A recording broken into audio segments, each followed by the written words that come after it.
బంగాళాఖాతంలో ఉపరితల ఆవర్తనం కొనసాగుతోంది. బుధవారం నాటికి ఇది అల్పపీడనంగా బలపడే అవకాశం ఉందని ఏపీ విపత్తుల నిర్వహణ సంస్థ తెలిపింది.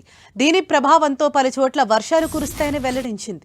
శ్రీకాకుళం, విజయనగరం, విశాఖపట్నం, అనకాపల్లి జిల్లాలలో పిడుగులతో కూడిన మోస్తరు నుంచి భారీ వర్షాలు కురిసే అవకాశం ఉందని రెడ్ అలర్ట్ జారీ చేసింది. ఎస్కోట, వేపాడ, చోడవరం, విజయనగరం, అనకాపల్లి, విశాఖపట్నం, భోగాపురం, విజయనగరం పరిసర ప్రాంతాలలో పిడుగులు పడే అవకాశాలు ఉన్నట్లు తెలిపింది. చిత్తూరు, తిరుపతి జిల్లాలకు ఆరెంజ్ అలర్ట్ జారీ చేసింది. నగరి, అగ్రం, పిచ్చాటూరు, సత్యవేడు, పుత్తూరు, విజయపురం, కన్నవరం, నిండ్రా ప్రాంతాల్లో పిడుగులతో కూడిన మోస్తరు వర్షాలు కురుస్తాయని పేర్కొంది.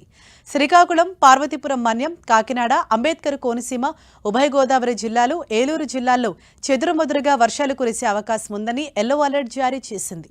తీరం వెంబడి గంటకు 40 కిలోమీటర్ల నుంచి 50 కిలోమీటర్ల వేగంతో ఈదురుగాలులు వీచే అవకాశం ఉందని ఏపీ విపత్తుల నిర్వహణ సంస్థ అప్రమత్తం చేసింది.